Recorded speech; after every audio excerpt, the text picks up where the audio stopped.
How you doing, bro? I'm blessed, brother. How you feeling today? Too bad. Appreciate you coming to the front seat, man. Front seat. That's what we call it, the front seat. All right, let's see. Yeah, man.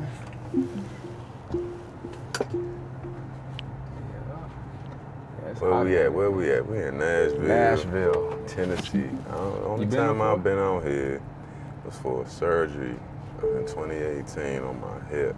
Hip. Yeah. So I'm glad I was able to come back out here to get a new experience of the city. Because last time it was, I guess you could say it was just traumatic. Yeah. But now, creating new memories with Pat, the Next Chapter Youth Program, Nashville, is definitely a new highlight for me. Getting to experience Music City. Music City, man. Yeah, I love me some live music. No, for sure. So they call you Soul Cold. Yeah, man. Old soul, Soul Cold. And what's your government, if you don't mind? Brandon Coleman. Brandon Coleman. Yeah. When I was in the league, everybody called me B Cole. So that was like my football identity, if you will. Okay. And once I retired, people were still calling me that. And I was really trying to rebrand myself outside of this narrative of just being in this football box. Okay. And so that was Soul Cold became the evolution. So give me a little rundown on your career. So I came in. Where you're from as well. Yeah. So I'm originally from the DMV, born and raised Prince George's County, Maryland. So stayed on the East Coast, went to college at Rutgers University in Jersey, right before they went to the Big Ten. That was in the Big East. Yeah, we was in the Big East, bro. A lot of competition between Pitt, West Virginia, Syracuse, UConn. Like we had those runs, but bet on myself. Made a business decision and went to enter the draft for my red shirt senior year, red shirt junior year. I had another year, but but that was the year they was going to the Big Ten. Okay. And I was like, nah, we're not gonna make it. I was a realist. And, right. So I bet on myself. Had injuries in college coming off that, but other than that, ended up going undrafted to the Saints as a free agent, and that was that was a moment that I wasn't too proud of, to be honest. I invested a lot of time and resources thinking that I could be drafted, but that just wasn't what God had in store for me, and I'm cool with that. So, got my way into invitation to, rookie mini camp and training camp. Didn't make the first year 53-man roster. It was cool. And I got invited to stay for practice squad and spent that first year on practice squad in New Orleans, which was similar to being a red shirt in college, which I did at Rutgers. So mentally I was prepared for that. And then from there, love New Orleans, love the culture, love the food, just being down south and, all the fans, man, like Who Dat Nation is a special fan base, and I was fortunate enough to spend my whole career there. So I was spoiled, to say the least. And how many years was that? I got 4 beautiful years in New Orleans, man. And they say the NFL is not for long, so I just beat the average, so I'm grateful for that. And that following year, I made the 53-man roster and didn't look back from there, man. So I was fortunate enough to play with a future Hall of Fame quarterback, Drew Brees, and catching touchdowns from him. Like I said, as an undrafted free agent, like I had to earn that right. It wasn't not given to me, bro. So to earn his respect. The respect of Sean Payton gave me an opportunity. So forever grateful for the organization and the teammates that I met. Still have relationships with, other PAC members, guys like Teron Armstead or Jake Lampman even, right? Like Mark Ingram, like those guys, Trey Edmonds, like those are my brothers, and I still get to reconnect with in this community, which I'm grateful for.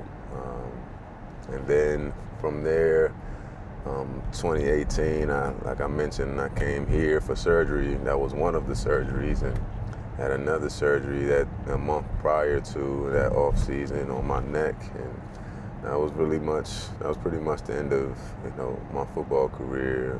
Tried to rehab and come back, but it didn't pan out for me, and that sent me down a deep path of depression, feeling anxious all the time, and not really having the emotional vocabulary to express what I was feeling, especially as a black man in this country, and playing a very barbaric sport is football, where we're looked at as gladiators and warriors, that you can't express your feelings or emotions. Right. So I bottled that all in. I suppressed it for years until it got to a point I hit my tipping point, and it spilled over, and I started seeking help. I saw a therapist for the first time in 2019, which I'm grateful for, because that started helping me before quarantine happened. Right. In hindsight. Man, that would have been even worse. In hindsight, it all happened the time it was supposed to for me. You know what I'm saying? Like, I had to start going through this transition to get access to these tools holistically, we talk about. And that's kind of how I transitioned to, the mindfulness space. I got introduced to things like yoga, meditation, breath work along this way. But in actuality, I just didn't see a lot of representation from male facilitators of color specifically.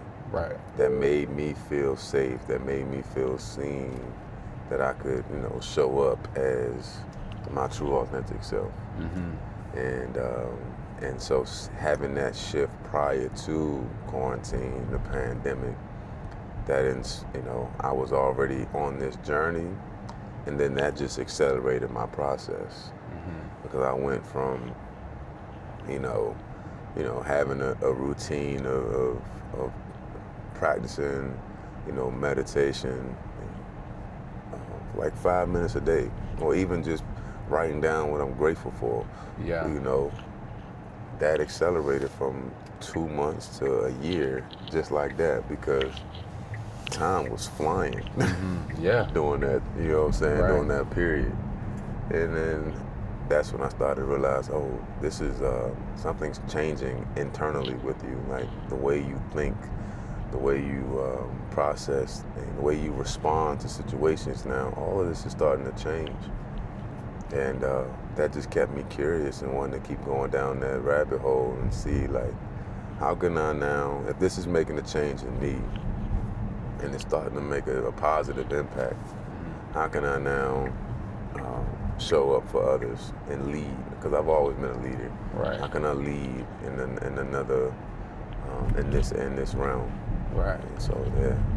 And how, because especially for guys like us that are in the transition, not knowing what we want to do, we just bottle everything up. And don't know what to do. And sometimes we feel like maybe it's in our own head, how do we get the support? Maybe we have the support, but we're not necessarily leaning towards it, because as a man, you're supposed to be tough. Right? Not supposed to ask for help. Not supposed to ask for help. That's so stigma. How important do you feel, mental health is, not only for everybody, but most importantly, us men? No. Mental health is extremely important for everybody. But men, to really start to break the stigma of it's okay not to be okay. Like at a foundational, fundamental level, we got to get to the root of it, and it's really the stigma, the psychology around it that has been embedded through movies, through music, through culture, and it's we have to be willing to unlearn, right? And that can be uncomfortable, but this is, I know as much as you know, it's like in those moments of uncomfortability is where the growth happens, is where it takes place. And so you have to make your mind up and make a decision, which is what I did. It's like, I'm willing to be uncomfortable.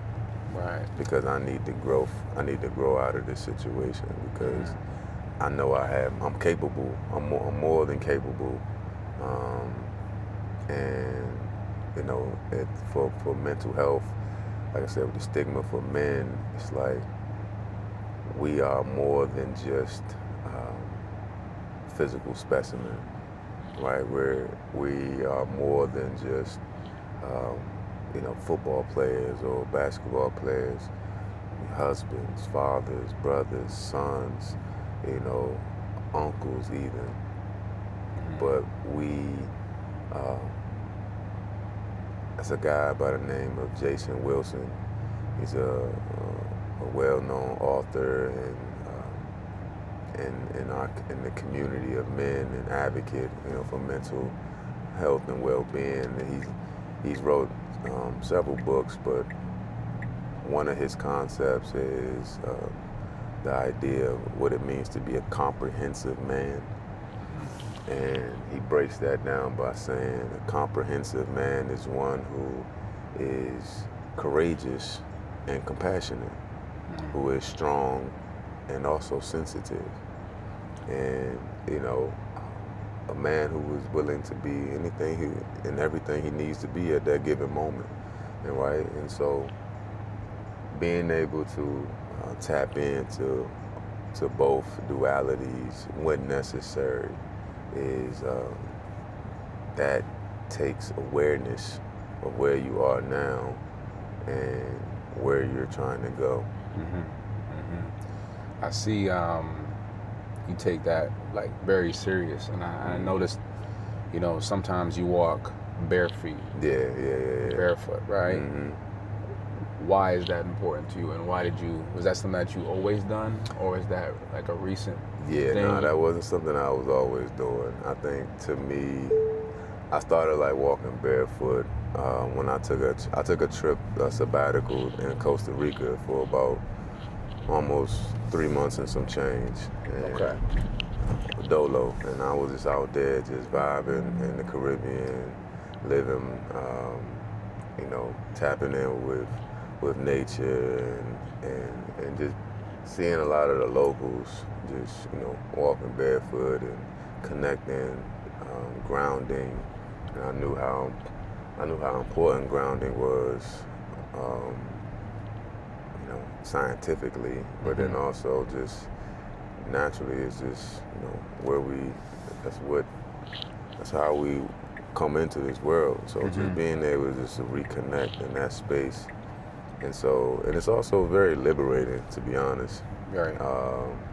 And so coming back from Costa Rica, it's like sometimes I'll just find myself like wherever I'm at, I'll just kick my shoes off and I'll just walk around barefoot, and it just helps me just feel more present,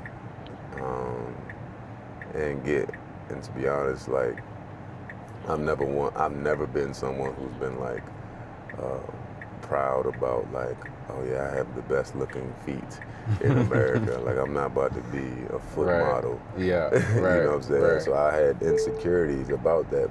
So walking around barefoot now, knowing that, like, I'm not ashamed. Yeah. You know what I'm saying? Like I'm willing to show the things that I used to be insecure about publicly. And if anybody, is judging me about it, that's cool. I'm still gonna sleep well at night. Right. You know what I'm saying? This makes me feel liberated, and it's my authentic self, man. So, somebody saw me the other day and was like, man, I almost didn't recognize you because you had shoes on. So I thought that was pretty funny. It was like, oh, look, it's a rare sighting of him with shoes on. Right. I see you with, you got, the feather in there. Yeah. You got on your wrist. Yeah, the copper, the brass. What's the meaning behind all of that? Well, the feather started, I don't wear the feather all the time, just like I don't wear the jewelry all the time, but I think the feather I was on a hike in 2021 in Colorado, and it was a red-tailed hawk feather. It's the first feather I was ever gifted by nature, and it was really just on my trail, right in the path. And I looked down and I was like, oh, at the time I didn't know what bird it, belonged to. And I just picked it up and took it back to the crib or to the hotel. And I held it for a few years before I actually started researching it. I just thought it was cool, took a picture of it. But then as I kept going on my journey, I realized oh wow, that was a message from my ancestors on a spiritual level. They left me a clue, if you will. But you play video games? I used to. All right, so you let's call it Call of Duty or something. Okay. Right? So you go out into the street and there's a little power-up pack. And you run up and you grab it. Now you absorb that energy. You absorb that gift or that tool. Now you get to use it. You know what I'm saying? Right. So I think I look at it like that. I was if this life was a video game and I'm on this trail and this feather was just, and I absorbed it. Now I absorb the energy. I absorb the consciousness, if you will. Right. You see what I'm saying? That's deep. You know what I'm saying? And so the reason, and then I started thinking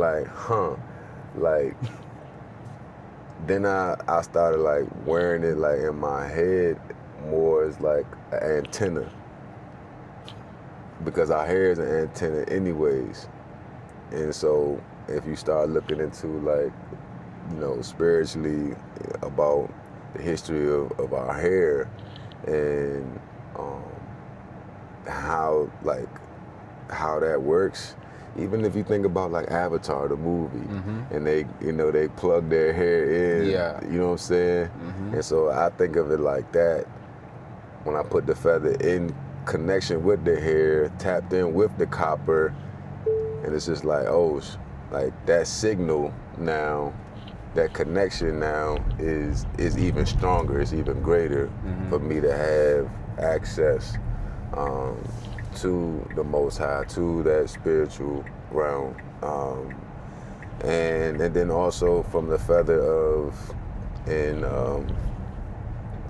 there's the term of your heart being as light as a feather. If you're familiar with Ma'at from the Egyptian times, and so just reminding when you do transition into the next world, if your heart weighs more than the weight of a feather, then you gotta come back. So it's how are you living? How are you operating in this time now? Is your heart hardened? Is it heavy with burden? Is it stress? You know what I'm saying? But are you vibrating with love? That frequency, emitting that love, and that's in a way that now it becomes lighter. Right.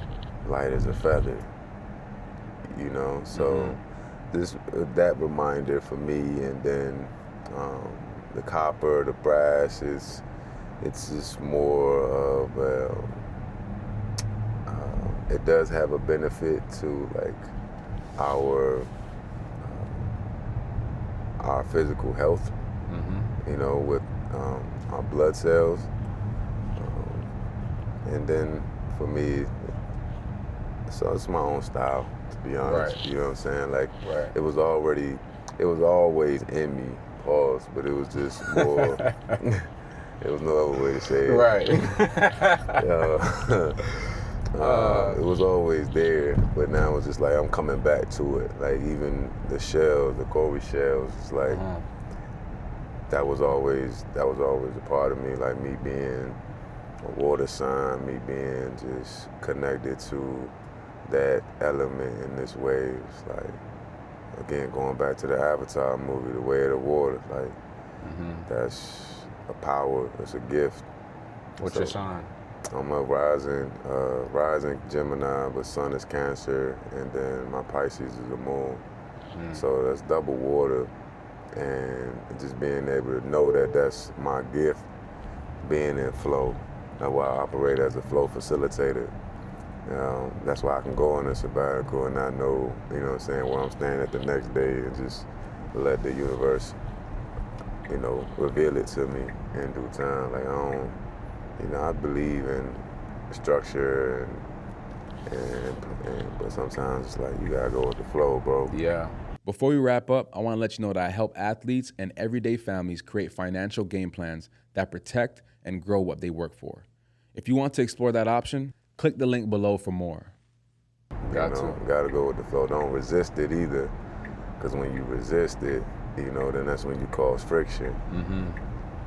And so just being able to operate on that level is like I said, now a superpower that I'm just learning to harness. And that is now like your business.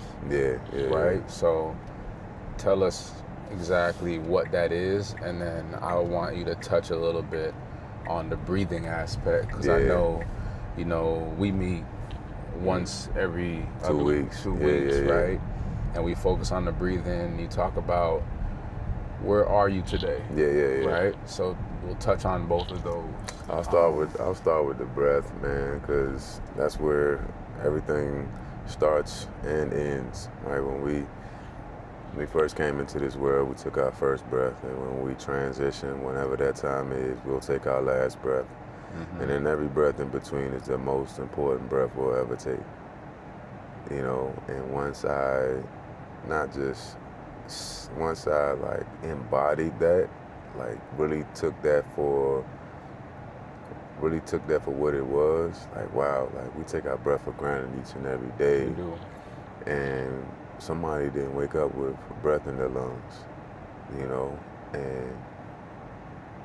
but that's the life force energy that's within us. Like if you know, like God breathed life into each and every one of us. And so that breath is available. It's available to us in this moment. Like we have access to it. We just gotta tap in. Right. You know what I'm saying? So when they say tap in, like your breath is inside of you. You feel me? So, and then from the like the business side of it, I rebranded everything to create this umbrella, Soul Code, the brand, and was extremely intentional about that.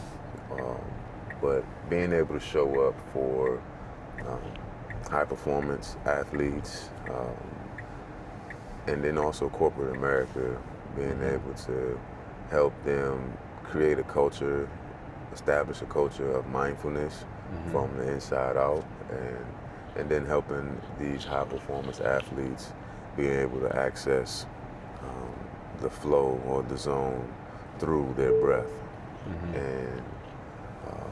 And then even on the philanthropy side of the brand, I created Soul Impact, which is an opportunity for me to create this bridge using mindfulness to connect mind and body for this younger generation, and really just holding space for them, planting seeds in a way that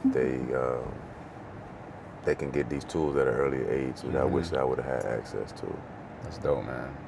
Yeah. That's deep. Yeah, man. I appreciate that. I appreciate you coming to the front seat, telling us your story. I appreciate the questions, man. The breathing definitely helps me. Yeah. You know, and I take, you know, a lot of pride in that now because, you know, transitioning from football, like, you know, there's always a dark time. Oh, man. Right? Yeah. So I think it's important we all, for one, not take advantage of, you know, our breath, our breathing. Yeah, You know? yeah. Because like you said, you could be on your last one day, right? Or you will be on your last one day. And you don't even know it. Right? So, like I said, I appreciate you. Nah, man, I appreciate this dope conversation. Having a deep convo. Yeah, intentional. Very. Very intentional, man. And then, like, to the last point you said, like, I've had those dark moments, too. We've all going to experience a valley, pitfall. But that's a part of life, bro. Like, it's not all highs, it's not all celebrations. Like, it's going to come with its challenges. It has to. It has to. Yeah. It has to. You can't avoid that. The adversity is necessary to develop the character within you to figure out what you're truly capable of to achieve what you were created to be in the first place. Mm-hmm. So, yeah.